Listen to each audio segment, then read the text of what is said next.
Hello, I'm Frank Caruso, producer of Oregon Life. One woman, many lakes. That's Mary Gooze. When I got to sit down and talk to Mary, I said to her, Mary, when I get a cold, I want to go to bed, and you go swimming 2 miles in a freezing water.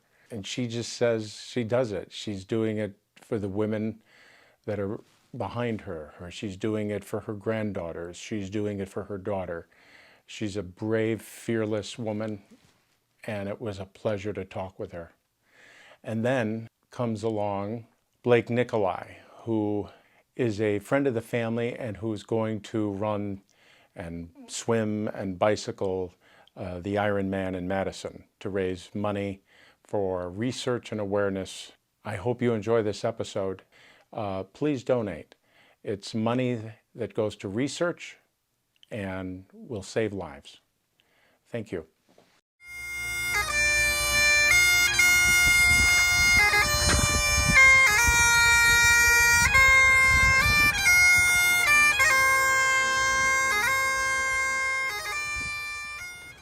I'm not the pretty, pink, hopeful, inspirational story that people like to hear about.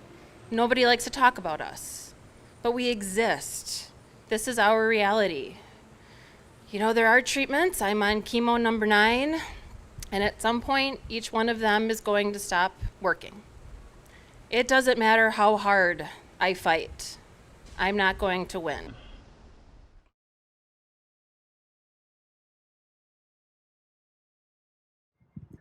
I want to see McKinley and Nora grow up. I want to grow old with the love of my life, my husband Luke.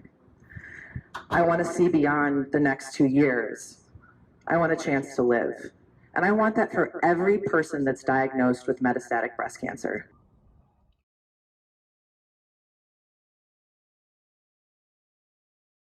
The die-in will now begin.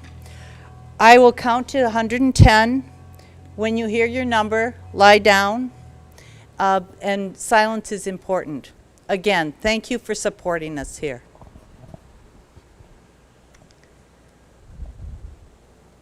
1,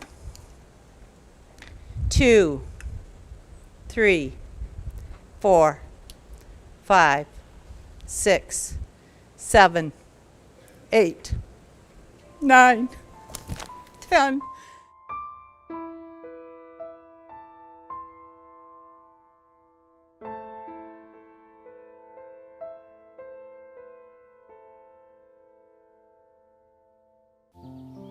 Hi, my name is Mary Gooze, and I am here to advocate for MBC, metastatic breast cancer. I was diagnosed with initial breast cancer 10 years ago in January. After going through chemotherapy, radiation, and surgery, I thought, oh, I'm done. 20 months later, I was diagnosed with metastatic breast cancer. And I discovered it by going out and run. I was training for a half marathon, and my hip started bothering me. And I thought it was just from running. But then my husband said, no, you better get in and talk to your oncologist. And sure enough, it had metastasized to my hip bones. So, and that was just 20 months later. So that's the journey that I started with metastatic breast cancer. When I was initially diagnosed, that's the first diagnosis, I went in for a regular mammogram and they discovered a lump. And that's when I was first diagnosed. When it metastasized means that it has just moved to another area in your body. And metastatic breast cancer means that it could be in the liver, the bones, the lungs, or the brain. And mine had moved into the bones. And I was like that for a number of years until it's now moved into my liver and my brain. When I heard I was had metastatic breast cancer, my oncologist told me in his office, and I had been training at that time for a 2.5-mile swim out in the state of Washington. And my first comment was, can I still do the swim? Which you know, after you hear you have a terminal illness, to ask if you can still work out. But he said, no, go ahead. So in August, I heard in June, in August I was able to go out and get into the water. And I stood at the edge of the water, and this was after 2 weeks after I had radiation, so my fatigue was at its max. And there were white caps, waves, and everything else in this water, and I thought, oh man, I don't think I can do this. But my husband was doing the kayaking and swimming and kayaking next to me, so I thought, well, I'll just latch onto him and have him take me over.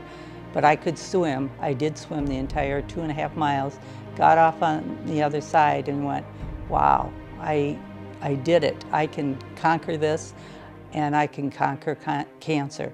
And that's kind of what changed my whole outlook on it. Before it was, I think, denial, misbelief that this was really happening to me. And after I got out of that water, I thought, well, I can do anything. I can keep on living, or I can curl up and die, and that was not my choice. So that's why I've kept going. It's a tough diagnosis. It's a very difficult diagnosis to receive because it is terminal.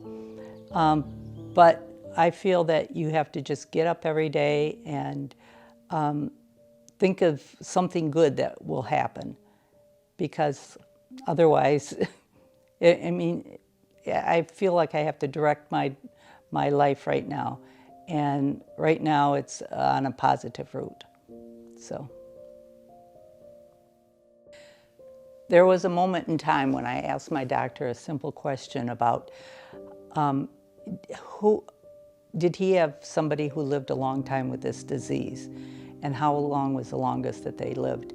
And he said 20 years.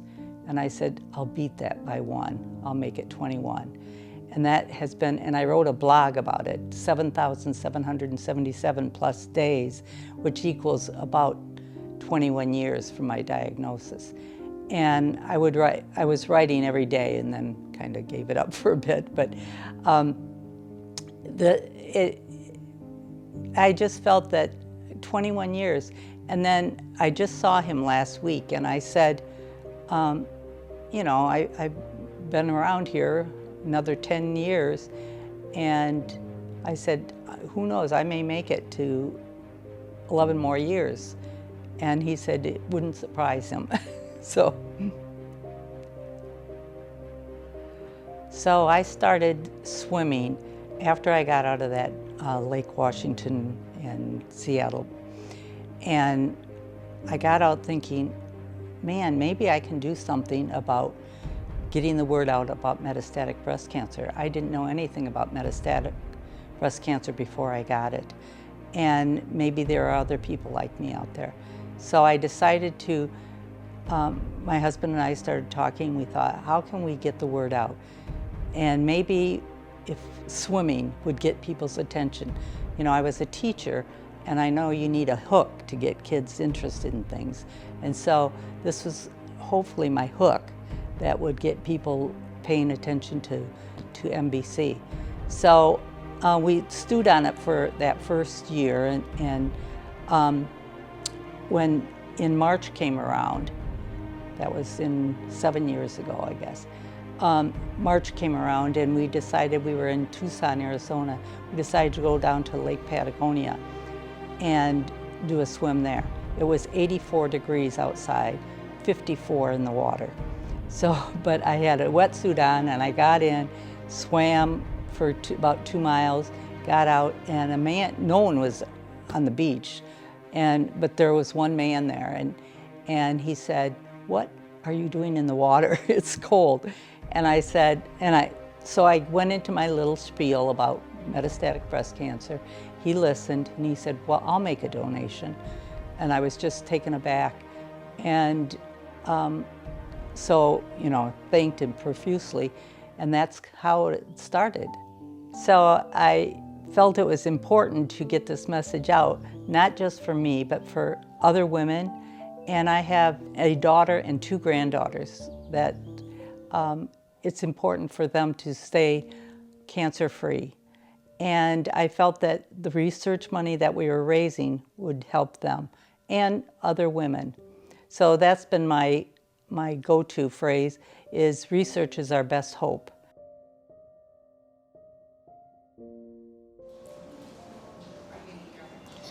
Hello, my name is Blake. I'm competing in the 2022 Ironman Wisconsin, taking place in September of this year. I'm raising money for Mary Gooze and her foundation, One Woman, Many Lakes. She started a partnership with UW Carbone Cancer and is targeting funds towards more for stage 4. And this is an attempt to raise awareness, raise funds, and ultimately improve research for stage 4 metastatic breast cancer. When I first got into endurance races, I wanted to do it as a challenge for myself, both mentally and physically.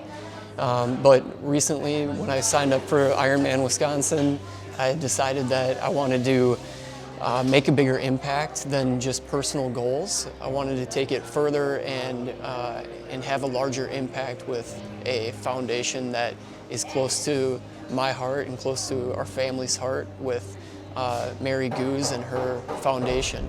So ultimately, that's why I decided to contact Mary and ask if I can help raise funds and awareness for more for stage 4. The Ironman race consists of a 2.4 mile swim, 112 mile bike, and a full marathon, a 26.2 mile run, all sequenced together with transitions, moving from the water to the bike, into the run.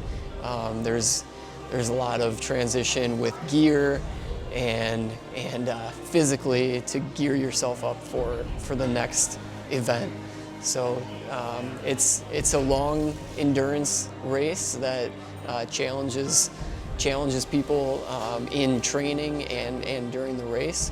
It takes roughly 6 months to train up for an Ironman, and it involves a lot of prep work in the pool, in open water, on the bike, a lot of saddle time, and ultimately preparing yourself for a grueling, roughly 10-12 hour race on average on race day. So it's a grueling process, but a fun process. I love it. My target for fundraising efforts is $10,000. It doesn't need to stop there, though. We need you to step up and contribute from $5 to $20 to whatever you're comfortable with. It starts to add up, and just like the miles that we put in training, ultimately every mile counts. Every dollar counts in this instance, and we need you to help us put these funds towards something that's going to make a difference in stage 4 cancer research, which is lacking right now, and so we need everybody to step up and contribute what they can. I'm going to read you a poem that our poetry group has been meeting every Tuesday since the beginning of the pandemic. This is a poem that I wrote about cancer. Swimming the course. Reach and pull, breathe. Steadily gliding across the crystal clear water, bolts of piercing sunbeams dart within my narrow vision, underwater wonders scooting about, seaweed tentacles slowly waving. Reach and pull, breathe. A mile to contemplate, life, joy, reality. Cancer's constant hovering speaks to the fragility of life while embracing waters heal. Strengthen my diseased body, overwrought mind, undaunted resolve. I can do this echoes as my rhythmic stroke steers me closer to shore, negotiating the uncharted waters an unforeseen future, but hope conquers as I am propelled by love, support, kindness to keep swimming, to keep on living. Reach and pull and breathe. This is to my children, who are my greatest joy in the world to have them, and to my husband, who also is my greatest joy. And I love you very much, as you know, and I know the love flows back to me too. So thank you for always being there for me, and thank you for just being there. That's all I have to say. Rise up, rise like the day, I rise up. In spite of the ache, I will rise 1,000 times.